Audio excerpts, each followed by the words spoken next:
Hello friends, welcome to learner classes. हम analysis कर रहे थे एनसीईआरटी क्लास 6 से लेकर 12 तक की जो महेश वर्णमाल की बुक है।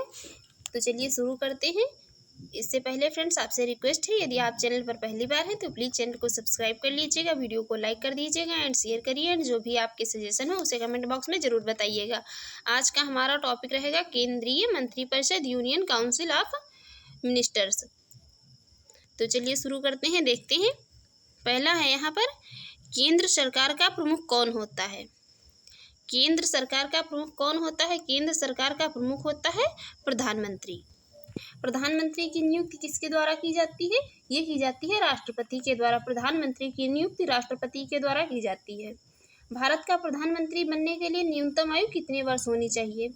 ये होनी चाहिए 25 ईयर्स। भारत का प्रधानमंत्री बनने के लिए जो न्यूनतम आयु है तो ये 25 वर्ष होनी चाहिए। 25 वर्ष से कम आयु का व्यक्ति जो है प्रधानमंत्री नहीं बन सकता है भारत में। नेक्स्ट है, यदि भारत के प्रधानमंत्री संसद के उच्च सदन के सदस्य हैं तो भी अविश्वास प्रस्ताव की स्थिति में अपने पक्ष में मत नहीं दे सकेंगे। यदि भारत का जो प्रधानमंत्री है तो वह संसद के उच्च सदन की यदि सदस्य है तो वो जो अविश्वास प्रस्ताव यदि पारित होता है तो उस ऐसी स्थिति में जो है अपने पक्ष में अपना मत नहीं दे सकेंगे। कौन? भारत के प्रधानमंत्री। नेक्स्ट है, संसदीय शासन व्यवस्था में वास्तविक कार्यपालिका शक्ति किसके अधीन होती है? ये होती है किसकी? ये होती है प्रधानमंत्री के। प्रधानमंत्री के अधीन होती है वास्तविक शक्ति जो है, वास्तविक कार्यपालिका शक्ति संसदीय शासन व्यवस्था में। नेक्स्ट है, लोकसभा में अविश्वास प्रस्ताव प्रस्तुत करने के लिए लोकसभा सदस्यों की न्यूनतम संख्या कितनी होनी चाहिए? तो ये होनी चाहिए 50। लोकसभा के जो सदस्य हैं अविश्वास प्रस्ताव को प्रस्तुत करने के लिए, जब लोकसभा के सदस्यों की कम से कम संख्या जब 50 होगी तभी वो जो है लोकसभा में अविश्वास प्रस्ताव जो है प्रस्तुत कर सकते हैं। नेक्स्ट है, भारत का प्रधानमंत्री सामान्यतया किस सदन का सदस्य होता है? वो होता है लोकसभा का, और राज्यसभा का सदस्य जो है वो भी प्रधानमंत्री बन सकता है। वैसे तो लोकसभा का होता है, लेकिन जो है राज्यसभा का भी यदि कोई सदस्य है तो वह प्रधानमंत्री बन सकता है। नेक्स्ट है, भारतीय संविधान का अनुच्छेद 75 प्रधानमंत्री एवं अन्य मंत्रियों की नियुक्ति मंत्रिपरिषद के आकार एवं उत्तरदायित्व का निर्धारण करता है। कौन? 75, अनुच्छेद 75। नेक्स्ट है, मंत्रिमंडल में कुल मंत्रियों की संख्या प्रधानमंत्री सहित लोकसभा सदस्यों की कुल संख्या के 15% से अधिक नहीं होनी चाहिए। यह प्रावधान किस संविधान संशोधन के द्वारा किया गया है? ये प्रावधान किया गया है जो ये 91वां संविधान संशोधन 2003 में हुआ था। इसके द्वारा जो यह प्रावधान किया गया कि जो ये मंत्रिपरिषद है तो इसमें कुल मंत्रियों की संख्या क्या है? प्रधानमंत्री सहित लोकसभा में जितने सदस्य हैं उसके कुल जो है संख्या के 15% से अधिक नहीं होनी चाहिए। ऐसा प्रावधान किया गया है 91वें संविधान संशोधन 2003 के द्वारा। नेक्स्ट है, संसद का सदस्य नहीं होने पर कोई व्यक्ति अधिकतम कितने समय तक जो है केंद्रीय मंत्री रह सकता है? तो वो 6 माह तक। 6 माह के अंदर जो है उसे संसद के किसी भी सदन की सदस्यता ग्रहण करनी होती है। यदि नहीं ग्रहण करता है तो जो उसे मंत्री पद से हटा दिया जाता है या उसे मंत्री पद खुद छोड़ देना होता है। नेक्स्ट है, यहाँ पर मंत्रिपरिषद किसके प्रति उत्तरदायी होती है? तो मंत्रिपरिषद जो होती है तो सामूहिक रूप से संसद के प्रति उत्तरदायी होती है। नेक्स्ट है, भारत के संविधान किस अनुच्छेद में यह प्रावधान किया गया है कि प्रत्येक राज्य की कार्यपालिका शक्ति का इस प्रकार प्रयोग किया जाए जिससे संघ की कार्यपालिका शक्ति पर कोई प्रतिकूल प्रभाव न पड़े? तो ऐसा प्रावधान किया गया है अनुच्छेद 257 में। नेक्स्ट है, लाभ के पद का निर्धारण संसद एवं जो है राज्य विधानमंडल द्वारा किया जाता है। कोई यदि लाभ का पद है तो उसका निर्धारण संसद या राज्य के विधानमंडल के द्वारा किया जाता है। नेक्स्ट बात करते हैं। नेक्स्ट है, भारतीय राजनीतिक व्यवस्था में कार्यपालिका किसके अधीन कार्य करती है? तो ये करती है किसके? विधायिका के अधीन। कार्यपालिका जो है तो ये विधायिका के अधीन कार्य करती है। नेक्स्ट है, जवाहरलाल नेहरू की कैबिनेट में पहले गृह मंत्री तथा बाद में रक्षा मंत्री कौन बने? तो वो थे कैलाशनाथ काटजू। ये जवाहरलाल नेहरू का जो मंत्रिमंडल था उसमें पहले गृह मंत्री बने थे तथा बाद में रक्षा मंत्री बने थे। स्वतंत्र भारत के प्रथम वित्त मंत्री कौन थे? तो वो थे श्री R.K. शनमुखम चेट्टी। ये स्वतंत्र भारत के पहले जो है वित्त मंत्री थे। नेक्स्ट है, भारत के किस प्रधानमंत्री का विदेश में आकस्मिक निधन हुआ है? भारत के लाल बहादुर शास्त्री जो प्रधानमंत्री थे भारत के, उनका जो है विदेश में आकस्मिक निधन हुआ था। नेक्स्ट है, अपने प्रधानमंत्रित्व काल में कौन सा नेता एक बार भी संसद में उपस्थित नहीं हुआ था? वे थे चौधरी चरण सिंह। अपने जो है समय काल में एक बार भी क्या है संसद में उपस्थित नहीं हुए थे। नेक्स्ट है, संविधान के किस अनुच्छेद में मंत्रिमंडल शब्द का प्रयोग किया गया है? ये किया गया है अनुच्छेद 352 के खंड 3 में मंत्रिमंडल शब्द का प्रयोग किया गया है। नेक्स्ट है, श्वेत पत्र या व्हाइट पेपर भारत से संबंधित जो है आधिकारिक दस्तावेज है। श्वेत पत्र जो है तो भारत से संबंधित आधिकारिक दस्तावेज है। कहीं कहीं पर जो है यहाँ पर नीला पत्र या पीला पत्र भी दे देता है, तो याद रखिए श्वेत पत्र। नेक्स्ट है, संघीय मंत्रिमंडल का पुनर्गठन किसके प्रतिवेदन पर आधारित है? तो ये था गोपाल स्वामी आयंगर के प्रतिवेदन पर आधारित संघीय मंत्रिमंडल का गठन। नेक्स्ट यहाँ है, ये यहाँ पर मंत्री परिषद तथा मंत्रिमंडल में अंतर देख लेते हैं यहाँ पर कि मंत्री परिषद तथा मंत्रिमंडल में क्या क्या अंतर होते हैं। पहले यहाँ पर देख लेते हैं मंत्रिमंडल, मंत्री परिषद, काउंसिल ऑफ मिनिस्टर्स। इसमें ये कैबिनेट स्तर के मंत्री होते हैं, राज्य स्तर के मंत्री एवं उप मंत्री भी इसमें सम्मिलित रहते हैं। यह क्या है, एक मंत्री परिषद जो है तो ये एक संवैधानिक निकाय है जिसका वर्णन संविधान के अनुच्छेद 74 एवं 75 में किया गया, अनुच्छेद 74 और 75 में किया गया है। नेक्स्ट है, सैद्धांतिक रूप से मंत्री परिषद को संघ की समस्त कार्यपालिका शक्तियां जो हैं प्राप्त हैं, परंतु मंत्रिमंडल द्वारा इसके कार्यों का निर्धारण किया जाता है। नेक्स्ट है, मंत्रिमंडल द्वारा लिए गए नीतिगत निर्णयों का क्रियान्वयन मंत्री परिषद द्वारा किया जाता है। मंत्रिमंडल द्वारा जो नीतिगत निर्णयों का क्रियान्वयन किया जाता है तो ये मंत्री परिषद के द्वारा किया जाता है। ये यहाँ पर इसकी सभी मंत्री परिषद की विशेषताएं हैं। अब देखते हैं मंत्रिमंडल की विशेषताएं। इसमें जो है केवल कैबिनेट स्तर के मंत्री ही शामिल होते हैं। इसमें क्या है, केवल मंत्रिमंडल में कैबिनेट में इसमें केवल कैबिनेट स्तर के ही मंत्री सम्मिलित होते हैं। और ये 44वें संविधान संशोधन 1978 द्वारा अनुच्छेद 352 में मंत्रिमंडल शब्द को जोड़ा गया है, संविधान के मूल पाठ में नहीं था। संविधान का जो मूल संविधान था उसमें जो है ये मंत्रिमंडल शब्द नहीं था, ये अनुच्छेद 352 के द्वारा बाद में जोड़ा गया है 1978 में। नेक्स्ट है, व्यवहारिक रूप में मंत्रिमंडल सदैव मंत्रिपरिषद की शक्तियों का प्रयोग करता है और मंत्रियों के कार्यों का निर्धारण करता है। नेक्स्ट है, नीतिगत निर्णयों को क्रियान्वित करने के लिए मंत्रिपरिषद को निर्देश देता है तथा निर्णयों के क्रियान्वयन की निगरानी भी करता है कौन, मंत्रिमंडल। नेक्स्ट है, मंत्रिपरिषद सामूहिक रूप से लोकसभा के प्रति उत्तरदायी होता है। मंत्रिपरिषद जो होते हैं काउंसिल ऑफ मिनिस्टर्स, ये सामूहिक रूप से लोकसभा के प्रति जो है रिस्पॉन्सिबल होते हैं। नेक्स्ट अब यहाँ पर देखेंगे हम महान्यायवादी तथा नियंत्रक एवं महालेखा परीक्षक टॉपिक को। यहाँ पर भारत के जो ये 3 विधि अधिकारी होते हैं, देखते हैं कौन कौन से। ये 3 भारत के विधि अधिकारी होते हैं। पहला कौन है, भारत का महान्यायवादी अटॉर्नी जनरल ऑफ इंडिया। दूसरा है भारत का महाधिवक्ता सॉलिसिटर जनरल ऑफ इंडिया। और भारत के जो है ये अपर महाधिवक्ता additional solicitor general of India. ये भारत के जो है 3 विधि अधिकारी होते हैं या कानून अधिकारी होते हैं। भारत के 3, भारत में ये 3 कानून अधिकारी हैं। नेक्स्ट है, भारत का प्रथम महान्यायवादी कौन था? भारत का जो है प्रथम महान्यायवादी कौन था, वो थे एम सीतलवाड़। नेक्स्ट, भारत सरकार को कानूनी विषयों पर परामर्श कौन देता है, वो देता है महान्यायवादी या अटॉर्नी जनरल। नेक्स्ट है, भारत का सर्वोच्च विधि अधिकारी कौन होता है, वो होता है भारत का महान्यायवादी। भारत का महान्यायवादी किसका विधि सलाहकार होता है, तो वो होता है भारत सरकार का विधि सलाहकार। अब यहाँ पर राष्ट्रपति द्वारा जो महान्यायवादी को कार्य सौंपे जाते हैं वो देखते हैं कौन कौन से कार्य सौंपे जाते हैं। इसमें भारत सरकार से संबंधित मामलों को लेकर उच्चतम न्यायालय में भारत सरकार की ओर से पेश होना, संविधान के अनुच्छेद 143 के अंतर्गत राष्ट्रपति की ओर से उच्चतम न्यायालय में भारत सरकार का प्रतिनिधित्व करना, सरकार से संबंधित किसी मामले में उच्च न्यायालय जो है में सुनवाई का अधिकार, ये सभी कार्य राष्ट्रपति द्वारा सौंपे जाते हैं महान्यायवादी को, भारत के महान्यायवादी को। नेक्स्ट है, अनुच्छेद 76 के खंड 4 के अनुसार महान्यायवादी किसके प्रसाद पर्यंत पद धारण करेगा, तो ये राष्ट्रपति के प्रसाद पर्यंत पद धारण करेगा।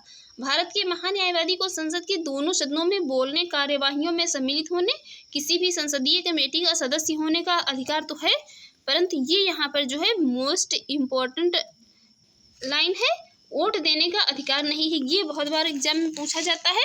भारत का जो महान्यायवादी होता है वो से जो है संसद के दोनों सदनों में बोलने, कार्यवाही करने या किसी भी संसदीय कमेटी का सदस्य होने के तो अधिकार होते हैं, परंतु उसे जो है उसने का कौन सा अधिकार नहीं प्राप्त है, तो उसे ये वोट देने का अधिकार जो है नहीं प्राप्त है भारत के महान्यायवादी को।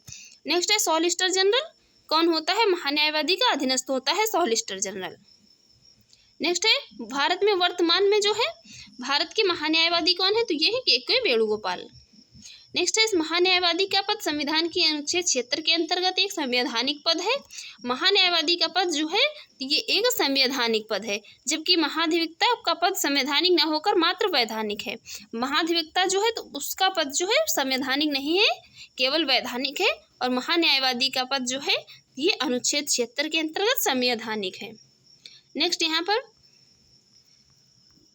नेक्स्ट है भारत के प्रथम नियंत्रक एवं महालेखा परीक्षक कौन थे? वो थे वी नरहरि राव। भारत के प्रथम नियंत्रक एवं महालेखा परीक्षक थे वी नरहरि राव। नेक्स्ट है भारत राज्य सरकार को कानूनी विषयों पर कौन परामर्श देता है? तो वो देता है कौन? महाधिवक्ता, एडवोकेट जनरल। नेक्स्ट है संसद की लोक सेवा समिति जो है पब्लिक सर्विस कमेटी की बैठकों में कौन उपस्थित रहता है? ये उपस्थित रहता है कौन? भारत का नियंत्रक एवं महालेखा परीक्षक। नेक्स्ट है भारत के नियंत्रक एवं महालेखा परीक्षक जिसे कैग के पद का सृजन किसके द्वारा किया गया है? ये इस पद का सृजन जो है ये संविधान के द्वारा किया गया है। इसका पद किस संवैधानिक है। नेक्स्ट है भारत के नियंत्रक एवं महालेखा परीक्षक का कार्यकाल कितना होता है? ये होता है 6 वर्ष। 6 वर्ष कार्यकाल होता है इसका। नेक्स्ट है भारत का नियंत्रक एवं महालेखा परीक्षक किसका मार्गदर्शक होता है? तो ये मार्गदर्शक होता है किसका? लोक लेखा समिति का। नियंत्रक एवं महालेखा परीक्षक को लोक निधि का मुख्य अभिभावक कहा जाता है। इसे जो है chief guardian of public purse कहा जाता है। किसे? महालेखा परीक्षक को। नेक्स्ट है यहाँ पर राज्य एवं केंद्र सरकारों के सभी खर्चों की वित्तीय जांच कौन करता है? तो ये करता है नियंत्रक एवं महालेखा परीक्षक। नेक्स्ट है नियंत्रक एवं महालेखाकार के पेंशन एवं भत्ते किस पर भारित होते हैं? तो ये भारित होते हैं भारत की संचित निधि पर। ये भारत के संचित निधि पर भारित होते हैं, भारत की संचित निधि से दिए जाते हैं। अब यहाँ पर जो भारत के नियंत्रक एवं महालेखा परीक्षक से संबंधित आर्टिकल की बात कर लेते हैं, देख लेते हैं कौन कौन से आर्टिकल जो हैं तो ये नियंत्रक एवं महालेखा परीक्षक से भारत के संबंधित हैं। तो अनुच्छेद 148 भारत के नियंत्रक एवं महालेखा परीक्षक की नियुक्ति एवं पदमुक्ति का प्रावधान किया गया है। अनुच्छेद 149 में नियंत्रक एवं महालेखा परीक्षक के कार्य एवं शक्तियों का प्रावधान। अनुच्छेद 150 में संघ तथा राज्यों के लेखा प्रारूपों के संबंध में राष्ट्रपति की सलाह का प्रावधान किया गया है। नेक्स्ट यहाँ पर जो ये इसका अनुच्छेद 151 है, इसमें अंकेक्षण प्रतिवेदन या रिपोर्ट प्रतिवेदन का प्रावधान इसमें किया गया है। नेक्स्ट यहाँ पर अब हम यहाँ पर ये संसद पार्लियामेंट से बनने वाले जो भी मतलब इम्पोर्टेंट है क्वेश्चन उनको यहाँ पर देखेंगे। पार्लियामेंट टॉपिक को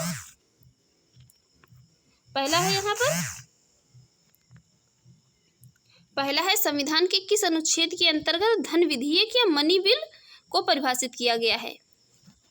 संविधान का कौन सा अनुच्छेद है जिसके अंतर्गत यहाँ पर ये धन विधेयक या मनी बिल जो है इसको परिभाषित किया गया? तो अनुच्छेद 110 के अंतर्गत। नेक्स्ट है लोकसभा अध्यक्ष अपना त्यागपत्र किसे सौंपता है? तो ये सौंपता है लोकसभा उपाध्यक्ष को।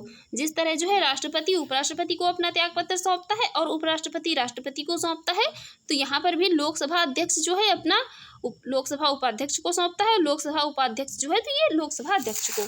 नेक्स्ट यहाँ पर है संविधान के अनुच्छेद 82 के अनुसार लोकसभा की सीटों का राज्यों के मध्य आवंटन किस वर्ष की जनगणना के आधार पर किया जाता है? तो ये किया जाता है वर्ष 1971 की जनगणना के आधार पर। नेक्स्ट है भारत में लोकसभा का अध्यक्ष या स्पीकर लोकसभा सदस्यों में से ही चयनित किया जाता है। भारत में जो स्पीकर का सदस्य है तो स्पीकर का जो चयन होता है तो ये लोकसभा के जो सदस्य होते हैं उनमें से ही इसका चयन किया जाता है। नेक्स्ट है यहाँ पर राज्यसभा की एकांतिक शक्ति के अंतर्गत कौन सा अनुच्छेद आता है? ये आता है कौन सा अनुच्छेद? अनुच्छेद 249। राज्यसभा की एकांतिक शक्ति के अंतर्गत। नेक्स्ट है संविधान की चौथी अनुसूची किस प्रकार के प्रावधान है? तो इसमें प्रावधान है राज्यसभा में स्थानों के आवंटन से संबंधित। संविधान की जो चौथी अनुसूची है तीसरी में है शपथ से संबंधित प्रावधान। नेक्स्ट है लोकसभा में सदस्यों की अधिकतम संख्या कितनी हो सकती है? तो ये हो सकती है कितनी? 552। लोकसभा में जो है अधिकतम संख्या हो सकती है कितनी? 552। नेक्स्ट है भारतीय संविधान के अंतर्गत संसद के सदस्यों के विशेषाधिकारों तथा उन्मुक्तियों को कौन सा एक प्रावधान निर्धारित करता है? ये ऐसा कहा गया है, प्रावधान किया गया है किसमें? अनुच्छेद 105 में ऐसा प्रावधान किया गया है। लोकसभा और राज्यसभा की गणपूर्ति या क्वारम जो है इसे कोरम सदन की कुल सदस्य संख्या के कितने? 1/10 संख्या होती है। लोकसभा और राज्यसभा की जो गणपूर्ति होती है कोरम, तो ये सदन की कुल सदस्य संख्या के 1/10 संख्या होती है। नेक्स्ट है यहाँ पर राज्यसभा का सदस्य बनने के लिए न्यूनतम आयु कितनी होनी चाहिए? ये 30 वर्ष होनी चाहिए। राज्यसभा का सदस्य बनने के लिए न्यूनतम आयु 30 वर्ष होनी चाहिए। नेक्स्ट है राज्यसभा की अधिकतम निर्धारित सदस्य संख्या कितनी है? ये है 250। नेक्स्ट संसद की किस सदन का अध्यक्ष उसका सदस्य नहीं होता है? वो होता है राज्यसभा का। राज्यसभा का जो है अध्यक्ष होता है उस सदन का अध्यक्ष नहीं होता है, उस सदन का जो है सदस्य नहीं होता है। राज्यसभा सदन का जो अध्यक्ष होता है वो उसका सदस्य नहीं होता है। नेक्स्ट है भारतीय संविधान का कौन सा अनुच्छेद संसद को अंतर्राष्ट्रीय समझौतों पर लागू करने के लिए विधि निर्माण करने की शक्ति प्रदान करता है? तो वह है अनुच्छेद 253। नेक्स्ट है भारतीय संसद में राष्ट्रपति और संसद के दोनों सदन लोकसभा एवं राज्यसभा सम्मिलित होते हैं। भारतीय संसद जो है ये इसके 3 मुख्य अंग हैं, कौन कौन से? राष्ट्रपति और संसद के दोनों सदन लोकसभा और राज्यसभा। नेक्स्ट है लोकसभा में राज्यवार सीटों का आवंटन वर्ष 1971 की जनगणना पर आधारित है। यह निर्धारण किस वर्ष तक यथावत रहेगा? यह रहेगा 2026 तक। राज्यवार सीटों का आवंटन जो है तो ये वर्ष 1971 की जनगणना पर आधारित है। ये किस वर्ष तक जो है ऐसा ही बना रहेगा? तो ये वर्ष 2026 तक जो है ऐसा ही बना रहेगा। नेक्स्ट है यहाँ पर ये संसद से संबंधित जो भी आर्टिकल है उनकी यहाँ पर बात कर लेते हैं, उनको यहाँ पर एक बार देख लेते हैं। आर्टिकल 79 में प्रावधान है संसद के गठन का। 80 में प्रावधान है राज्यसभा की संरचना का। 81 में लोकसभा की संरचना का। 82 में प्रत्येक जनगणना के पश्चात जो है पुनः समायोजन का। और 83 में संसद के सदनों की अवधि का प्रावधान किया गया है। आर्टिकल 84 है, इसमें तो संसद की सदस्य के जो है सदस्यता के लिए इसमें अर्हता की बात की गई है, संसद की सदस्यता की अर्हता के लिए। 85 में संसद के सत्र सत्रावसान एवं विघटन की बात की गई है। 86 में राष्ट्रपति के सदनों को संबोधित तथा संदेश देने के अधिकार का प्रावधान किया गया है। और अनुच्छेद जो ये 87 है तो इसमें राष्ट्रपति का विशेष संबोधन या अभिभाषण का प्रावधान किया गया है। अनुच्छेद 88 में सदनों के संबंध में मंत्रियों और महान्यायवादी के अधिकार का प्रावधान किया गया है। अनुच्छेद 89 जो है तो इसमें राज्यसभा का सभापति तथा उपसभापति का वर्णन किया गया है। आर्टिकल 90 जो है तो आर्टिकल 90 में प्रावधान किया गया है राज्यसभा के उपसभापति के पद की रिक्ति, त्यागपत्र तथा पद से हटाए जाने का। अनुच्छेद 91 में कहा गया है सभापति के कर्तव्यों के निर्वहन तथा सभापति के रूप में कार्य करने की उपसभापति अथवा अन्य व्यक्ति की शक्ति को। अनुच्छेद 92 में कहा गया है जब राज्य के सभापति अथवा उपसभापति को पद से हटाने का संकल्प विचाराधीन हो तब उसका पीठासीन न होना। अनुच्छेद 93 में कहा गया है लोकसभा का अध्यक्ष तथा उपाध्यक्ष का प्रावधान किया गया है। अनुच्छेद 94 में लोकसभा अध्यक्ष तथा उपाध्यक्ष पद की नियुक्ति, त्यागपत्र तथा पद से हटाए जाने का प्रावधान किया गया है। अनुच्छेद 95 में लोकसभा उपाध्यक्ष तथा अन्य किसी व्यक्ति का लोकसभा अध्यक्ष के कर्तव्यों के निर्वहन की शक्ति का प्रावधान किया गया है। अनुच्छेद 96 में जब लोकसभा अध्यक्ष तथा उपाध्यक्ष को पद से हटाने का संकल्प विचाराधीन हो तब उसका पीठासीन न होने का प्रावधान किया गया है। अनुच्छेद 97 में सभापति व उपसभापति तथा अध्यक्ष व उपाध्यक्ष के वेतन भत्तों का प्रावधान किया गया है। अनुच्छेद 98 में संसद के सचिवालय का प्रावधान किया गया है। अनुच्छेद 99 में सदस्यों द्वारा शपथ या प्रतिज्ञान का प्रावधान किया गया है। और आर्टिकल जो 100 या 100 में दोनों सदनों में मतदान रिक्तियों के होते हुए भी सदनों की कार्य करने की शक्ति तथा गणपूर्ति का प्रावधान किया गया है। अनुच्छेद 101 में कहा गया है स्थानों का रिक्त होने का प्रावधान किया गया है। अनुच्छेद 102 में संसद की सदस्यता के लिए निरर्हताएं संबंधित प्रावधान है। अनुच्छेद 103 में सदस्यों की अयोग्यता से संबंधित प्रश्नों पर निर्णय का प्रावधान किया गया है। और अनुच्छेद 104 है तो इसमें अनुच्छेद 99 के अंतर्गत शपथ लेने या प्रतिज्ञान करने से पहले अर्थ न होते हुए भी अथवा निरर्थित किए जाने पर भी सदन में बैठने तथा मतदान करने पर जो है दंड का प्रावधान किया गया है। नेक्स्ट है भारत निर्वाचन आयोग जो है इलेक्शन कमीशन ऑफ इंडिया संसद तथा विधानमंडल दोनों के चुनाव के लिए उत्तरदायी है। कौन? यहाँ पर ये दोनों के चुनाव के लिए उत्तरदायी कौन है? Election commission of India, Bharat का निर्वाचन आयोग। नेक्स्ट यहाँ पर है लोकसभा के सदस्यों की संख्या 525 से बढ़ाकर 545 की संविधान संशोधन द्वारा कर दी गई थी। तो ये कर दी गई है 31वें संविधान संशोधन के द्वारा। 31वें संविधान संशोधन के द्वारा 525 से बढ़ाकर 545 कर दी है लोकसभा के सदस्यों की। नेक्स्ट है लोकसभा को कार्यकाल पूरा होने से पहले किसके द्वारा भंग किया जा सकता है? तो ये भंग किया जा सकता है प्रधानमंत्री की अनुशंसा पर राष्ट्रपति के द्वारा। भंग तो इसे राष्ट्रपति करेगा किंतु जो है प्रधानमंत्री की अनुशंसा पर करेगा। नेक्स्ट है किस राज्य में लोकसभा में अनुसूचित जनजातियों के लिए सर्वाधिक सीटें आरक्षित हैं? ये कहाँ है? मध्य प्रदेश में। मध्य प्रदेश में कितनी? 6 सीटें आरक्षित हैं अनुसूचित जनजातियों के लिए। नेक्स्ट है लोकसभा का कार्यकाल आपातकाल की घोषणा के दौरान एक बार में 1 वर्ष तक के लिए बढ़ाया जा सकता है। लोकसभा का कार्यकाल जो है यदि आपातकाल की घोषणा कर दी गई है तो उस दौरान क्या है? एक बार में 1 वर्ष तक के लिए बढ़ाया जा सकता है। नेक्स्ट है लोकसभा में 2 आंग्ल भारतीय सदस्य कौन मनोनीत करता है? तो वो करता है कौन? भारत का राष्ट्रपति। नेक्स्ट है 104वें संविधान संशोधन अधिनियम 2019 के द्वारा आंग्ल भारतीय समुदाय से संबंधित व्यवस्था को निर्धारित तिथि 25 जनवरी 2020 से जो है आगे नहीं बढ़ाया गया है। नेक्स्ट है लोकसभा चुनाव में निर्वाचित होने के लिए किसी व्यक्ति की न्यूनतम आयु कितनी निर्धारित की गई है? ये निर्धारित की गई है कितनी? 25 वर्ष, 25 ईयर्स। नेक्स्ट है लोकसभा व राज्यसभा के प्रति लोकसभा और राज्यसभा के जो सर्वाधिक प्रतिनिधि भारत के किस राज्य से आते हैं? तो वो आते हैं उत्तर प्रदेश से। लोकसभा और राज्यसभा जो संसद के दोनों सदनों के सर्वाधिक जो प्रतिनिधि हैं तो उत्तर प्रदेश से आते हैं। नेक्स्ट है उत्तर प्रदेश के पश्चात लोकसभा में सर्वाधिक सीटें किस राज्य में हैं? तो सबसे ज़्यादा तो लोकसभा में है, उसके बाद है महाराष्ट्र में कितनी? 48 हैं।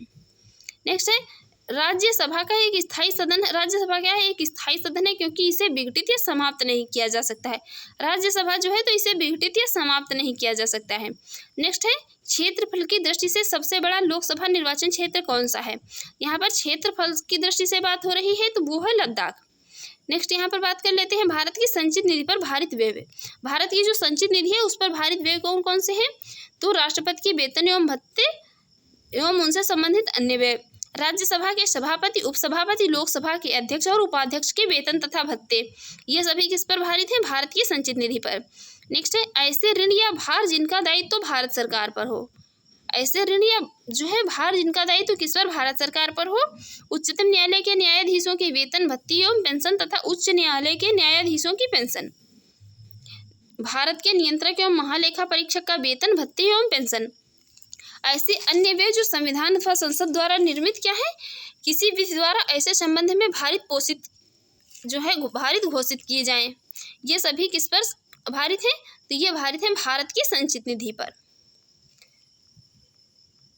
नेक्स्ट है यहाँ पर जो परिसीमन के पश्चात उत्तर प्रदेश में मतदाताओं की संख्या की दृष्टि से सबसे बड़ा लोकसभा क्षेत्र कौन सा है? तो वो है सबसे बड़ा लोकसभा क्षेत्र उन्नाव, उत्तर प्रदेश। याद रखिए लोकसभा का पहला आम चुनाव किस वर्ष हुआ था? ये हुआ था 25 अक्टूबर 1951 से 21 फरवरी 1952 के मध्य, लोकसभा का पहला आम चुनाव। नेक्स्ट है यदि लोकसभा के सभी सदस्य बहुमत से संकल्प पारित कर दें तो लोकसभा अध्यक्ष को उसके कार्यकाल की समाप्ति के पूर्व उसके पद से हटाया जा सकता है। यदि लोकसभा के जो है सभी सदस्य बहुमत से संकल्प पारित कर देते हैं तो लोकसभा का जो अध्यक्ष होता है उसको उसके कार्यकाल की समाप्ति के पहले ही क्या है उसके पद से हटाया जा सकता है। नेक्स्ट है, एक वर्ष में लोकसभा से कम कितने सत्र बुलाए जा सकते हैं। लोकसभा में जो कितने सेशन बुलाए जा सकते हैं, तो 2 बुलाए जा सकते हैं 6-6 माह के अंतराल पर। नेक्स्ट है, लोकसभा में बिहार में 40 जो है आवंटित सीटें किन 2 राज्यों को आवंटित सीटों के योग के बराबर हैं। तो छत्तीसगढ़ में 11 तथा मध्य प्रदेश में जो है 29 हैं। छत्तीसगढ़ में 11 तथा मध्य प्रदेश में 29 सीटों के योग के बराबर हैं 40 सीटें बिहार में लोकसभा को जो दी गई हैं। नेक्स्ट है, राज्यसभा के सदस्य का कार्यकाल कितने वर्ष होता है, तो वो होता है कितने 6 वर्ष। नेक्स्ट है, प्रोटेम स्पीकर की नियुक्ति प्रोटेम स्पीकर की नियुक्ति राष्ट्रपति द्वारा की जाती है तथा उसका कर्तव्य नवनिर्वाचित लोकसभा सदस्यों को शपथ दिलाना है।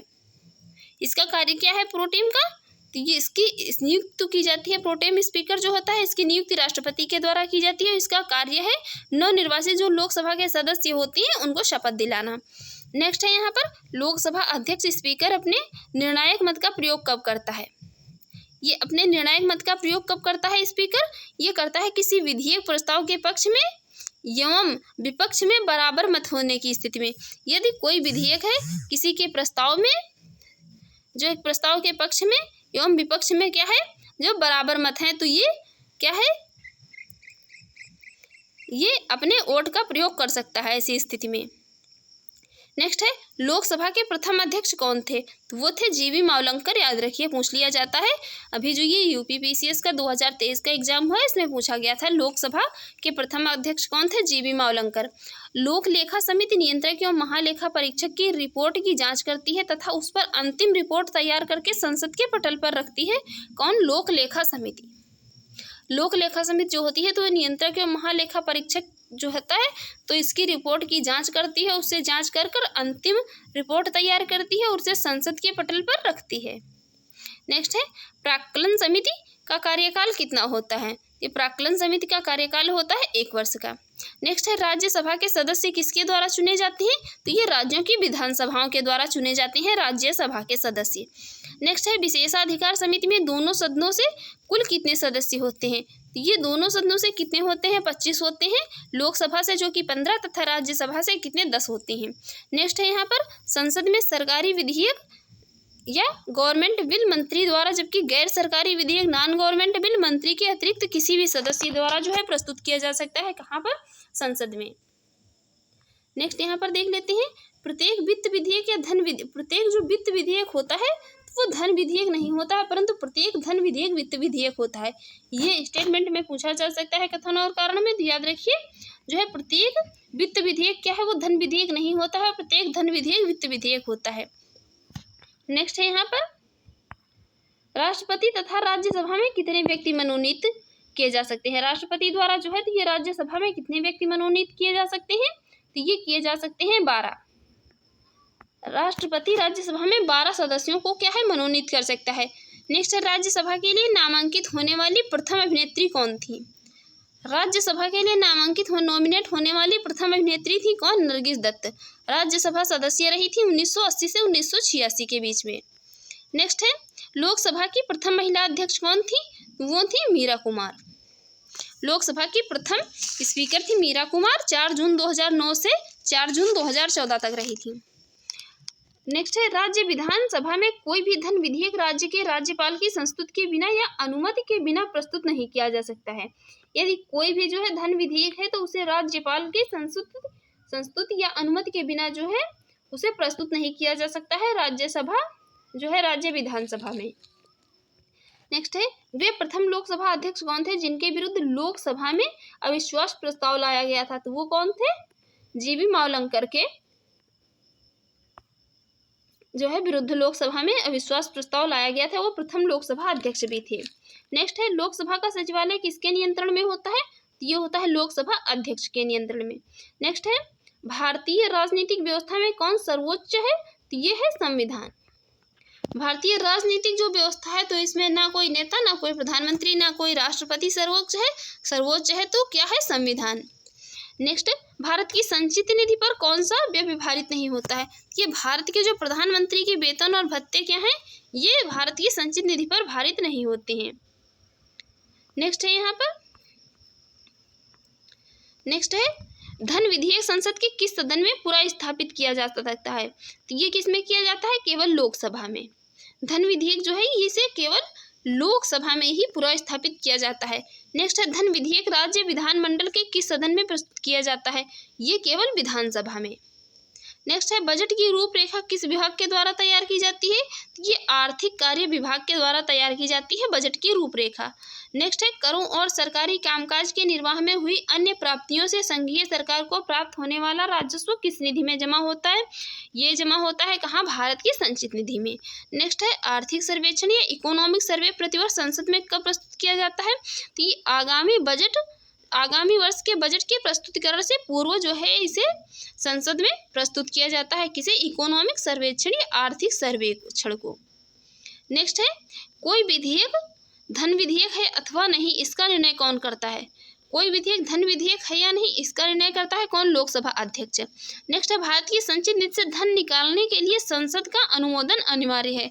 भारत की संचित निधि से ये धन निकालना है तो उसे संसद का अनुमोदन लेना अनिवार्य है। नेक्स्ट यहाँ पर है लेखानुदान संघ सरकार को किस प्रकार की अनुमति प्रदान करता है? लेखानुदान जो है वोट ऑन अकाउंट, ये संघ सरकार को किस प्रकार की अनुमति प्रदान करता है? ये अनुमति प्रदान करता है निश्चित अवधि के लिए भारतीय संचित निधि से धन निकालने की, एक निश्चित अवधि के लिए। नेक्स्ट यहाँ पर अब हम साधारण विधेयक एवं धन विधेयक में अंतर देखेंगे। पहले हम यहाँ पर देखते हैं साधारण विधेयक, ऑर्डिनरी बिल। इसमें जो है इसे लोकसभा या राज्यसभा में कहीं भी प्रस्तावित किया जा सकता है। किसी साधारण विधेयक को इसे मंत्री अथवा गैर सरकारी सदस्य दोनों के द्वारा प्रस्तुत किया जा सकता है। इसे सदन में प्रस्तुत करने से पूर्व राष्ट्रपति की अनुमति आवश्यक नहीं है। इसे राज्यसभा द्वारा संशोधित या अस्वीकृत किया जा सकता है। इसे राज्यसभा में क्या है अधिकतम 6 माह के लिए राज्यसभा इसे रोक सकती है। इसे राज्यसभा में भेजने के लिए लोकसभा अध्यक्ष के द्वारा प्रमाणित किए जाने की आवश्यकता नहीं होती है। किसे? जो ये सभी साधारण विधेयक होते हैं। यहाँ पर ये साधारण विधेयक की बात हो रही है।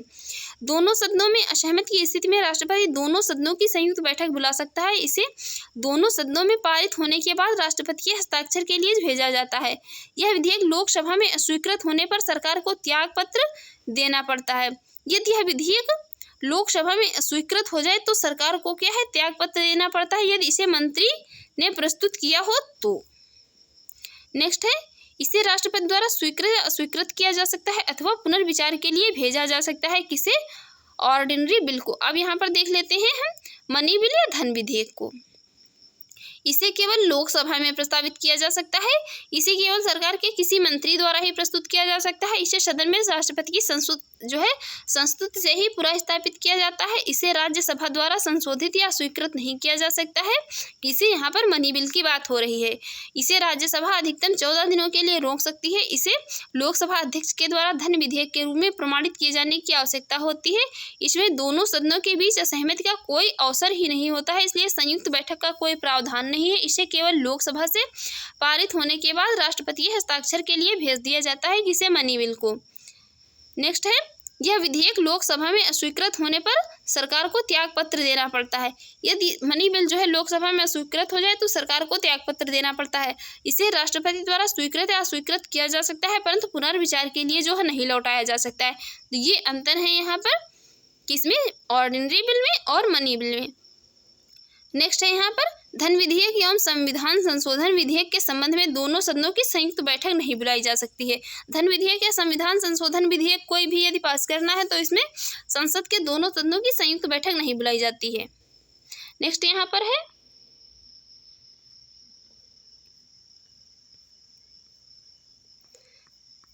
यहाँ पर प्राक्कलन समिति संसद के किस सदन के सदस्यों के से गठित की जाती है? ये किससे गठित की जाती है? प्राक्कलन समिति ये गठित की जाती है लोकसभा के सदस्यों के द्वारा।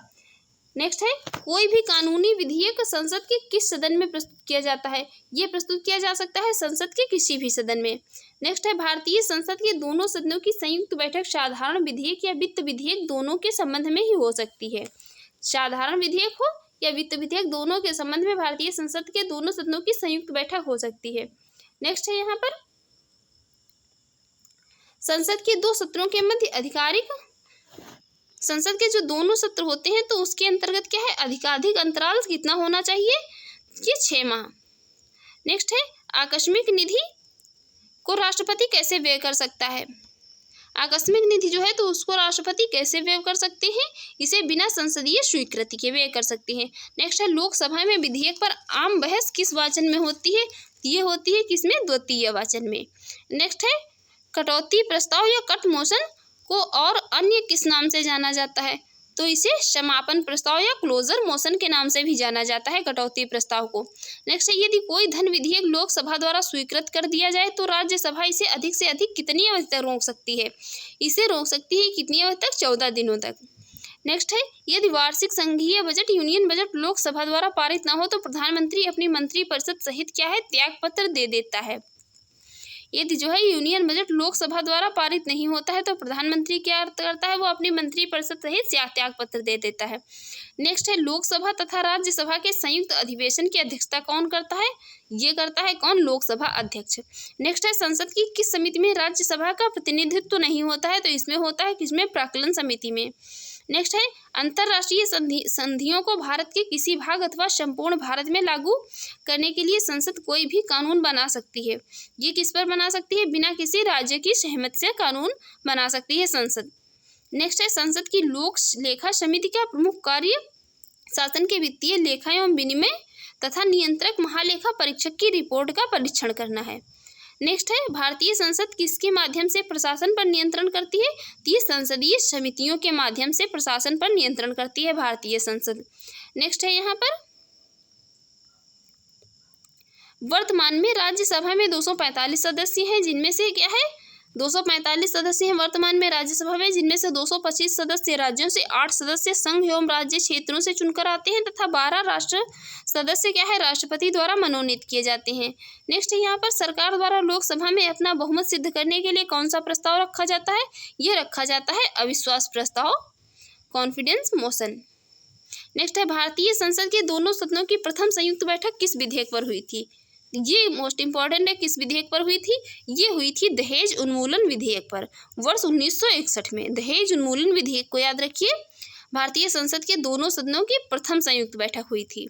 नेक्स्ट है लोक लेखा समिति अपनी रिपोर्ट किसे प्रस्तुत करती है, ये प्रस्तुत करती है लोकसभा अध्यक्ष को, लोक लेखा समिति। नेक्स्ट है संसद में लोक लेखा समिति के अध्यक्ष की नियुक्ति किसके द्वारा की जाती है, ये की जाती है लोकसभा अध्यक्ष के द्वारा। नेक्स्ट है संसद विधानसभा के किसी भी सदस्य की सदस्यता तब समाप्त समझी जाती है जब वह सदन को सूचित किए बिना लगातार 60 दिनों तक अनुपस्थित रहता है। तब क्या है, संसद का कोई या विधानसभा का सदस्य 60 दिनों तक यदि वह उपस्थित नहीं होता है सदन में, तो जो है क्या, उसकी सदस्यता समाप्त समझी जाती है। नेक्स्ट है संसद राज्य सूची के किसी विषय पर कानून कब बना सकती है, यदि राज्य ऐसा संकल्प पारित करते हैं तो। नेक्स्ट है किसी मंत्री के विरुद्ध विशेषाधिकार प्रस्ताव कब लाया जा सकता है, वो लाया जा सकता है जब वह मंत्री किसी मामले के तथ्यों को रोकता है या तथ्यों का गलत वर्णन देता है, तो ये विशेषाधिकार प्रस्ताव लाया जा सकता है किसी मंत्री के विरुद्ध। नेक्स्ट संसद द्वारा वर्ष 1989 में निर्मित कानून के अनुसार एक नागरिक के वयस्क होने की आयु कितनी है, ये है 18 वर्ष। नेक्स्ट है लोकसभा में शून्यकाल की अवधि अधिक से अधिक कितनी हो सकती है, ये हो सकती है 1 घंटा। नेक्स्ट है संसद में स्थगन प्रस्ताव लाने का उद्देश्य सार्वजनिक महत्व के अति आवश्यक मुद्दों पर बहस करना है। नेक्स्ट है भारतीय संसद की संप्रभुता किसके द्वारा प्रतिबंधित है, ये प्रतिबंधित है न्यायिक समीक्षा से। नेक्स्ट है संसदीय व्यवस्था में शून्यकाल किसकी देन है, तो ये भारत की देन है। संसदीय व्यवस्था में जो है शून्यकाल 0 और किसकी देन है, तो ये है भारत की देन है।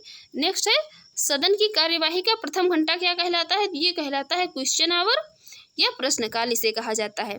जो सदन की कार्यवाही का प्रथम घंटा होता है इसे क्या कहा जाता है, क्वेश्चन आवर या प्रश्नकाल के नाम से जाना जाता है। नेक्स्ट है यहाँ पर लोक लेखा समिति में कुल कितने 22 सदस्य होते हैं, जिसमें 15 लोकसभा से तथा 7 राज्यसभा से आते हैं। फ्रेंड्स यदि आपको जो है हमारी वीडियो अच्छी लगी हो और आपके एग्जाम के लिए यूजफुल रही हो तो प्लीज़ हमारे यूट्यूब चैनल को सब्सक्राइब कर लें, वीडियो को लाइक कर दें एंड ज़्यादा से ज़्यादा शेयर करें एंड जो भी आपके सजेशन हो उसे कमेंट बॉक्स में ज़रूर बताएं। Thanks for watching.